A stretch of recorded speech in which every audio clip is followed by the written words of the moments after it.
So thank you for having me. Thank you for the amazing work you do here just as students, and trying to set up this kind of event is not easy. I want to talk about giving. I want to talk about giving, but also about just what are the forces we see in the world of today. You have three forces. The first one is the religion. The second one is the government. And the third one is the business. We're trying to understand how those forces are treating the act of giving. For generations, religions were at the core of the giving. For those who live here, do you know how we call this coin? Is anyone has this kind of coin in your wallet here? No? Yes. A dime. That's good. So that's a dime. A dime is a 10-cent coin. Anyone knows why we call this dime? Anyone? No? Even at NYU's, you are so clever. You don't know this? So dime, during Middle Age in Europe, that was barely what people were giving to the church. So it was not a donation. It was more a tax. Still, it was 10% of what you earn. That was his 10 cents here in the US. And if you take any single religion, at the core of those religions, giving is there. Then we were talking about the states, governments. A few decades ago, or even more, governments start saying, it's no longer you, churches, to just handle that kind of stuff. It will be me. So I will start basically just increasing the taxes, and I will just try to handle everything. The issue we have in most countries is you have less and less money. States are broke in many, many occasions. So what we can do then? Where is the money now? The money is there, within businesses. And that's what we see. Why businesses will start understanding and will start just giving more. Why they will have to share in a slice of their success? The answer is super easy, is because of you guys. Because of this new generation coming. Because you are the generation who is not accepting what they see. So first, we needed to give because religion. Then we had to give because states and taxes. So difference now is still we need to give, but it's slightly different. We want to give because we understand that what we see is something we want to change. I will now give a story of my daughter. Blanche, can you just stand up? So, an interesting story. She lost her first tooth maybe 6 or 9 months ago. So the tooth fairy came over. The tooth fairy put $2 under the pillow. What happened? The following day, Blanche came over and gave me the $2. And she said, Dad, those $2 are for your kids, the kids of the Epic Foundation. What was interesting about this story is at 6-year-old, you are able to give 100% of your wealth in a heartbeat. It's totally normal. And what's interesting is not only just my family, and I've brought also my other daughter, Alice, and Louis, and even my wife. We're super lucky today. I have the whole family with me. But still, what is interesting is not only my family, this is more and more shared. So that's what we see here.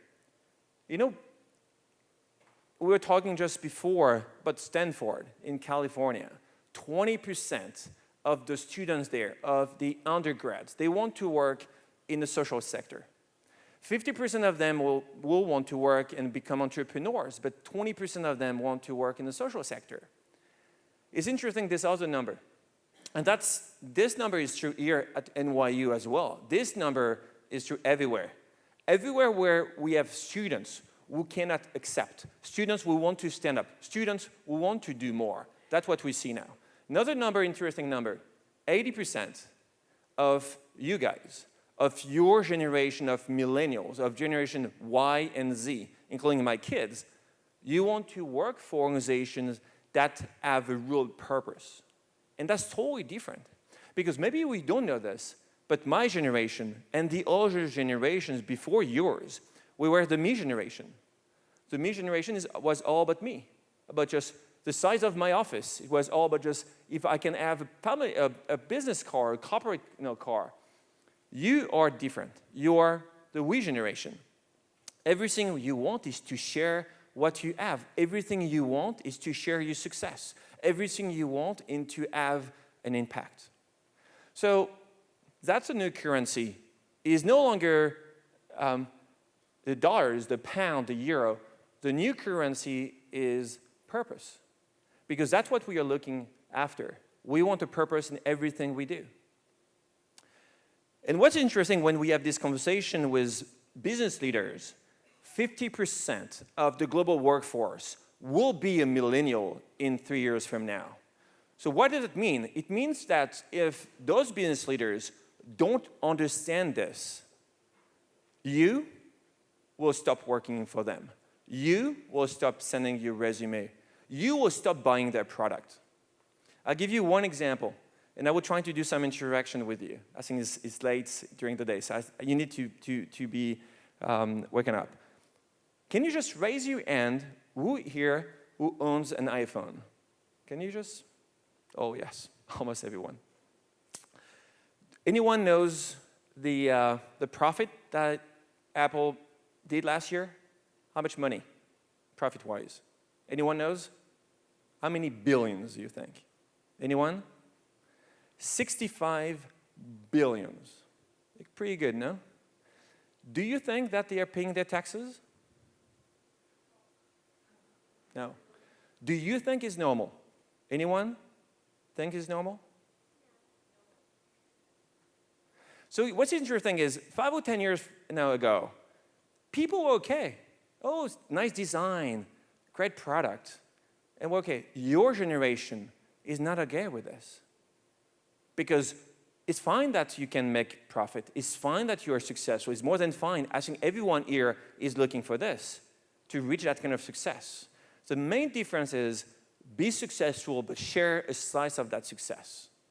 Talking about the tech disruption, my background, I'm an entrepreneur. Before being a social entrepreneur, I was a tech entrepreneur. And what we're all saying is, and you know this, we're all about just the tech disruption. Everyone is aware, everyone is scared about being disrupted by someone else. But what most people don't see coming, because the tech disruption is everywhere, is this disruption, is the social disruption. Is that the disruption that everyone can lead? And that's a huge difference between the tech disruption. So how organizations are answering to this disruption? You maybe have heard about CSR. So that's one thing that every single organization should be doing is using a slice of what they have or the profit to do good. It's pretty foggy most of the time. 2, what people like doing is running for a cause. So every single organization around the world say, oh, let's do a run, or just let's do something with or for a cause. So the last one is interesting. Anywhere you will go in the next few years working, I'm sure your organization, your business will bring you to Pent, a school, university school somewhere. So that's what we see, barely a generation of Penters. You have, if you take Goldman Sachs, every year they go somewhere in the city penting. I'm not saying is not good, but for sure is not enough. We want to go way deeper than this and way more just effective. So before going to some solutions, because that's what we do at Epic, we provide solutions to make this world slightly better.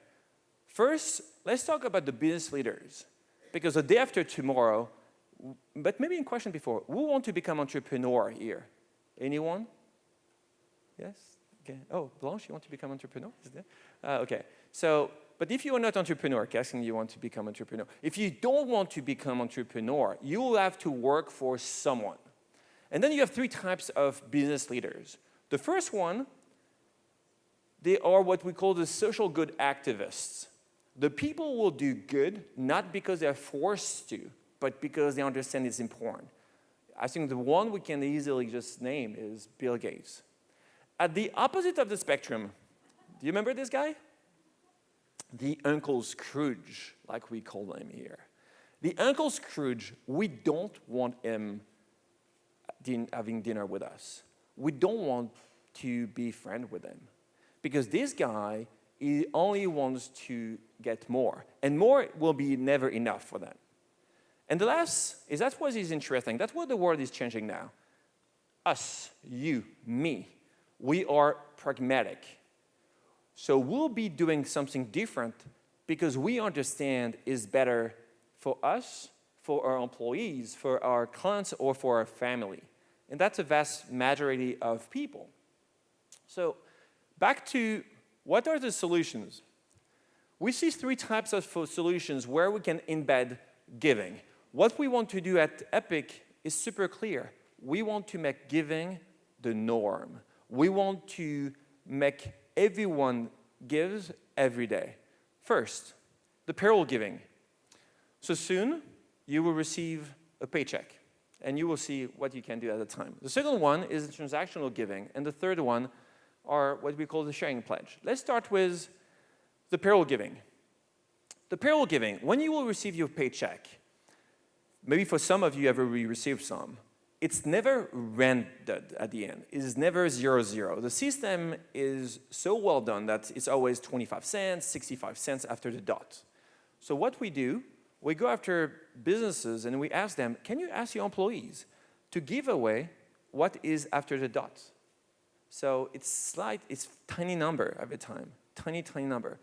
But if everyone starts doing this, then it will become bigger number. I'll give you an example. We've just announced doing this with Christian Dior. I'm sure you all know this iconic luxury brand. And Christian Dior is doing this with their employees. Every single employee is able to give away a tiny number. And after Dior is matching up, and then after it's not Dior who is deciding where to put the money. It's a vote from the employees.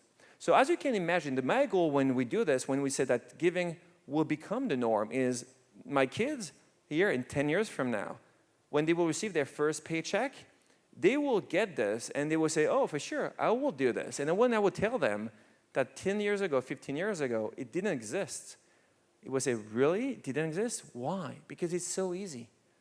And that's what we're trying to do, is find a seamless way of giving. So that's exactly what happened when you receive your paycheck here. You have the net pay, and you can easily give and barely just rand it down, as we call it. The second one is the transactional giving. Transactional giving is any time and every time we pay something. So for example, if we're going for having dinner after this, you have a gala after, so it won't work.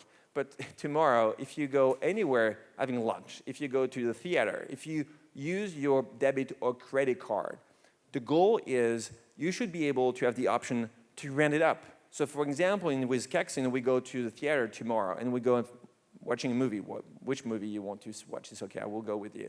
But it will cost us $16.25. The option I should have is to rent it up to $17. That's what we are doing. So every time, everywhere, we are able to pay and to transact. We should have the option to do this. And what I can tell you is in the next 5 years, every single stores should give us the option. In China, in the US, in Europe, because that's something. And why it's working every time, it's working because it's painless. A lot of our friends, when they see us and when they're always asking the question, how much I should give? How much? I'm always answering, we don't have a number for you. You need to define what is painless. Because when it's painless, it's joyful. Giving should be just all about joy, not about pain. And the last one, that's for the entrepreneurs here, it's the pledges. So just about the transactional giving, it's important to mention this. Who is using Lyft here? Or, Lyft? And Uber? Yeah? You should switch to Lyft. You will see why. Lyft is doing something pretty nice. Every time you take a ride with Lyft, at the end of the ride, you can donate what is the number between your ride and the next dollar amount. So it's to come here, it costs us $8.25. Fairly just, I will be charged $9. It's easy, it's systematic, and it's optional. I can do it or I cannot do it. So it's super, super easy. That's what we see. Every time, that will be just the way that we'll give in the near future. And to end this, you remember this maybe for the ones who own a car. When you go to the gas station and when you put some gas in the tank, you never want to have something which not 0 at the end. No, I don't know if it's the same for you. You always, you pump until the time is really 0 on the number. So last one about the pledges. We have a lot of people coming seeing us and entrepreneurs saying, I want to be part of the EPIC movement, but I have no money yet. I don't make profit. So how can I join you? And for the next and the future entrepreneurs, we're saying it's easy. Pledge your shares. You own enough to give something. So we have a lot of entrepreneurs giving away 1% of their shares, or 2 or 5%. That we call the sharing pledge. It's easy.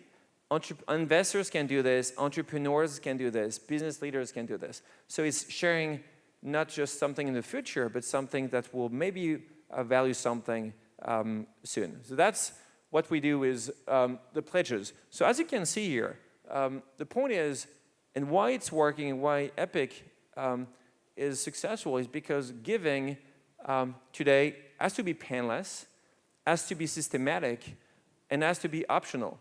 And if we do those 3 main just factors, what we can see is it will be a systemic change. And that's what we want. We want to have an impact on the system. Because if anyone here believes that the system works correctly, if anyone here believes that it's normal to see what we see, I think we have a problem. I think we all see that something has to change. And the beauty of everything is you are this generation. This generation will do something because you cannot stand looking at this and not doing anything. So that's what we want to do at EPIC. We want to make giving the norm, and that's what we are just working on. So for sure, join EPIC. We are a nonprofit, so it's pretty easy. And don't accept. Be successful because you all want to be successful, and even more just working and getting the diploma you will get here. But please, think about how you can share a slice of that success. Thank you, everyone. Thank you so much, Mr. Mars. Oh, that's really a family. Picture. Yes. Now we're looking for questions from the audience. If you guys have any, just raise your hand. It's time to eat. Or to drink, I don't know. Alice, you have a question for me?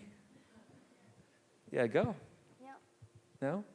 Natasha, question? Louis, question? No, give a nice question, not too hard, okay? Oh, Blanche, go. Sorry, it's your job.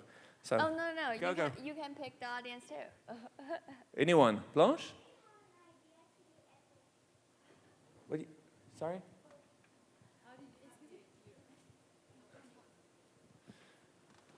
Hello. Maybe several weeks ago, and EPIC has included 8 new organizations in its portfolio. So I wonder, why do you choose these 8 organizations instead of others? Yeah, so because we only had 20 minutes, I was not able to talk about the other side of what we do at EPIC. First, we build solutions to help people to give more, and we are building other solutions to help people to give better. So every year, we tour the world to find amazing organizations tackling youth issues. And this year, for example, like a venture capitalist, we have analyzed 3,500 applications, and we've selected 8, like as you said. So it will be 8 organizations working in the sector of youth, education, protection, health, and economic empowerment. That's what we do. And we provide the solutions, and we help people to give, and 100% of what people give to those organizations goes to the organization. We are a nonprofit. We don't take any cut.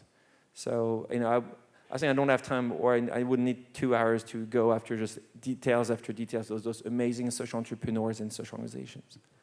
Blanche? Okay, another one from Blanche. And last one? Yeah. I want to pick her too. Okay, go. So ask her. Yeah. So what is your question? Can you tell us your question, please? How did you have the idea to start Epic? Wow, it's a hard question. I asked you to ask me an easy question, Blanche. I don't have the slide. Can we put the slide back, by chance? Very briefly, I think.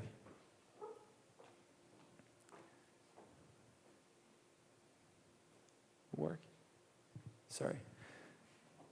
So 4 years ago, with my beautiful, lovely, smart, everything wife, we have decided to pull the kid out of school and to homeschool the kids. And we started traveling the world, and we spent, how many weeks in China, by the way? A couple of weeks in China. And yeah, so let me go to that point. And basically, that's what we were doing. We were traveling the world to meet a lot of people, trying to understand if the act of giving will be different in the US, in China, in Cambodia, in wherever we were going. And that's basically just when I went back from the trip, I realized something interesting. And that's, to answer your question, Blanche, very hard question, thank you. When you're an entrepreneur, you're always looking at the same thing. You're looking at where people are and where people want to go.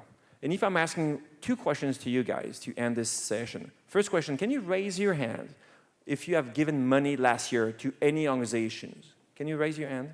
Okay. Most of you have given something. Then the second question, can you raise your hand again if you believe having given enough? Anyone? You gave you $2, so you have given enough. And that's what we realized. We realized wherever we were going around the world, no one or very few people believed they were giving enough. And we said, why isn't it that hard? And we said that's exactly where we were. We were at the point A, where everyone is, and a lot of people want to go to the point B. And when we realized that the gap between A and B was pretty big enough, we said, let's build a business against this. And the business is a business around social good. So all the slides to get to this one, yeah, this one. So this picture has been taken not too far from China because it has been taken in Vietnam on the road of friendship between China and Vietnam called Sapa. And that's really what we're doing. We were traveling the world to understand why it should be different. And the act of giving should be something super similar. Thank you, Blanche. Thank you. We have time for one more question. Yeah, go. Easy, please. Hi. First of all, I find this metaphor you have used is very interesting. It says that purpose is the new currency. So it somehow plays out the idea of currency, of money that is always there, like the transaction, the trade is always part of the business, but somehow there's something bigger, like the purpose. I'm taking a picture of you. It's okay. Yeah. It kind of reminds me of another talk about social entrepreneurship, which focuses on the evolving role of profit in business. So we see social entrepreneurship as a new business model, which is driven by a bigger cause than money. So the speaker says that the profit is now taking on a new role. It's no longer the sole drive, but it's a tool that helps us to reach the bigger social goal. And I'm just wondering, from your perspective, what do you think of social entrepreneurship and the new role of profit in general? Thank you. So when we do selections, we select NGOs and social entrepreneurs. So we do both. So what we see more and more is you have more and more people here who really want to be entrepreneur, but be social entrepreneur, and that's amazing. So that for us we're trying to find, it's hard to find everywhere great, good social enterprises, but we see this coming in more and more. And the only difference, as you know, between this and an enterprise is they are not looking as much for the financial impact, they are looking for the social impact. So whatever we are looking for when we go after those 3,500 applications, social impact is at the core of what we're looking. So we believe it's very important to fund those organizations because they can just deliver such a great work. And so we're big fan of social entrepreneurs. And it's funny to see more and more just of those organizations starting in the US and everywhere. It's very interesting everywhere. China, Europe, US. I think you guys, you don't care about where you live. You just want to have this kind of impact on society. Thank you so much, Mr. Mars. 谢谢 Thank you. ，Thank you，不用谢， Thank you 谢谢，非常谢谢你。